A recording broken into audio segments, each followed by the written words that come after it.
Hi everybody, I'm Dan and I'm going to be reviewing the Wintel CXW8 mini PC today. Now what is this little thing? It's basically a tiny computer in a box, which is pretty cool. It's basically tablet parts in a little plastic case. And as you can see, it looks very much like the Apple TV. And so one of the reasons why I bought this is because of the design, but I'll talk about that in a little bit. What I bought this box for was to potentially replace my Roku box. And I will just say right now, I do want you to watch the rest of the video, but I will say right now for any of those people who just want a quick answer, this is not going to be replacing my Roku for a couple different reasons. But what's pretty cool about this thing is it's a computer for $100. And I'll talk about the price a little bit later as well. But it's very nicely constructed. As I said, it's basically an Apple TV. It's quite literally the exact dimensions of an Apple TV. And what's nice about it is it's not trying to be too small. I'm sure that they could have made it a lot smaller, but what happens when you get to that point is then you start putting ports in places that just don't seem logical. And then you've got HDMI ports coming off the side, and then, like a power cable on the other side, and it just looks weird, and you've got cables going everywhere. Like something like the Raspberry Pi, you've got a ton of different connections. You end up with something that looks like an octopus on your desk, and personally, I didn't want something like that. I wanted something that looked nice with as few cable requirements as possible. I bought this box on AliExpress, which is a direct from China online reseller.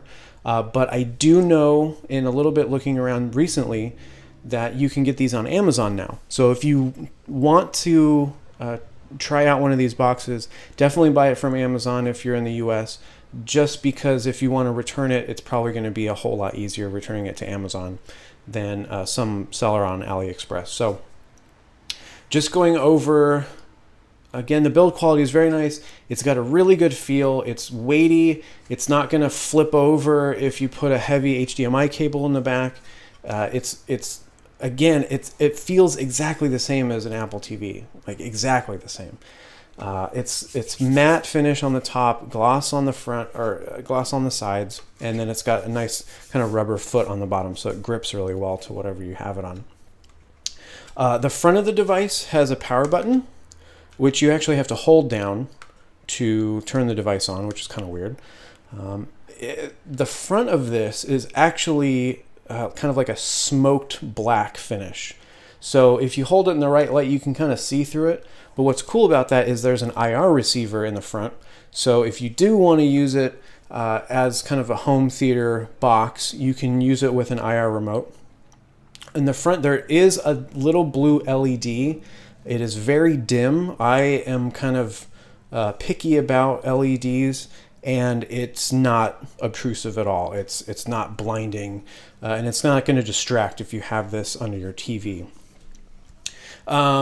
Over on the left-hand side, you have a micro SD card slot, two full size USB 2 ports, and then moving to the back, you have just a standard barrel type power connection, I should say. Its power requirements are 5 volts by 3 amps. So if you have a power adapter that is not 3 amps, I would not suggest using it. It may not even work on anything less, but definitely the computer will slow down because it does not have enough current to really power the computer. And then next to that, you have a micro USB OTG port, which is kind of nice. Big plus is a full-size HDMI connection, not mini, not micro, or whatever. You don't have to have any adapters. You can just plug a standard HDMI right into the back. And then next to that, you have just standard RJ45 Ethernet port, and it's only 10100. But for a box like this, you're probably not going to be pumping too much data through that port. And then just a standard 1/8 inch analog headphone jack. It's not a combo jack or anything like that. It's just standard stereo out. Other than that, that's all the ports that are on it. There's no other ports. It's a very simple box, like I said, for the reasons that I liked. It does have Wi-Fi built in. It does have Bluetooth built in, which is really great. I did find that the Bluetooth was kind of okay with the keyboard that I have, which is kind of a cheap Bluetooth keyboard. It was kind of slow. It wasn't very responsive, which wasn't great. But the Wi-Fi, I have not had a problem with. It works fine. I can stream things on YouTube fine. I can use the web just fine. Yeah, the Wi-Fi works great. The Ethernet I did plug in just to test it. Works great. It comes with Windows 8.1 with Bing. We'll talk about that in a second because that's very important. And it doesn't come with really any other software. There's no crapware on it, which is really great. It's just a computer, like if you were to build it and then put the OS on it. There's no extra stuff. All the drivers are already on it. It's ready to go out of the box. What you do get in the box is it just comes with a standard box. It's not anything fancy. It comes with an HDMI cable, which is awesome. So if you have an HDMI cable, then you have an extra now. If you don't, it comes with one, which is really great. And it comes with the power supply, which is fantastic. I was kind of worried for a minute because the ad that I bought it with had a picture of a UK power supply, not a US power supply. And I did email the seller and asked if it was going to be a US power supply, and they said yes. But ordering from overseas, sometimes I don't know. But it did come with a US power supply. So if you get it from AliExpress, which I wouldn't advise, I would get it from Amazon. It did come with the correct power supply. So that's awesome. Now getting to the big issue.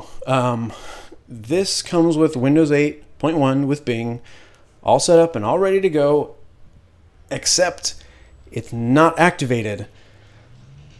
So you're kind of stuck because as an individual, I have never seen anywhere you can buy a license to Windows 8.1 with Bing.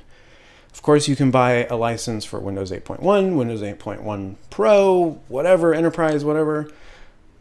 But I don't know where you get a license for the Bing SKU, because that's, to my knowledge, an OEM SKU. And if anybody knows of the way you do it, please put it in the comments below, because I frankly don't know. So where does that leave us? Well, I tried to put Windows 10 on this, partially successfully. Obviously it's still in technical preview. The 041 build worked perfectly fine. When I updated to the 049 build, it killed pretty much every driver on here. So the Wi-Fi stopped working, the graphics stopped working, USB was really slow. I mean, it was really bad. Luckily, I made a recovery disk off of it, so I went back to Windows 8.1. And I won't say what I did to it to be able to use it, but I'm sure you can figure out what I did.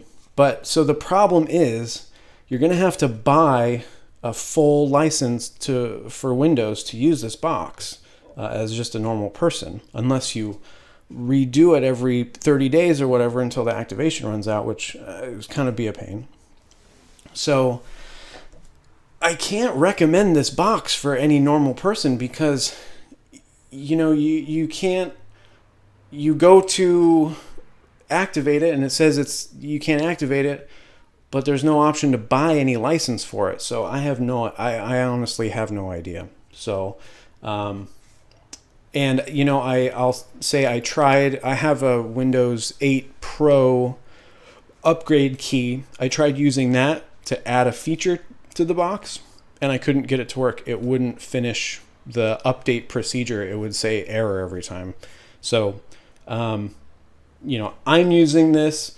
I won't say how I am still using it, but like I said, I'm sure you could figure it out. But it's a nice piece of hardware. It lacks in the software, obviously, but it's a nice piece of hardware for $100. I won't go into the specs of it. I'll put those below because it's pretty much the same as a lot of these little mini PCs or even tablets that are around $100. So I won't talk about the specs and anything like that. But so for $100, you get some pretty nice hardware, just to reiterate, but you're going to end up spending more to get an actual license for Windows. I'm sure you could put Linux on it, but probably finding drivers is not going to be very easy because it's more geared to tablet stuff in terms of where the hardware comes from. So it's not standard PC components, obviously. But for what it is, it's a great value. But I wouldn't buy it if you were just a regular person. So that's it for the review on the Wintel CX-W8 Mini PC. Hope you guys enjoyed it. Again, if you have any questions, please put them in the comments below and I'll try to answer them. And until next time, I'll see you guys later. Bye-bye.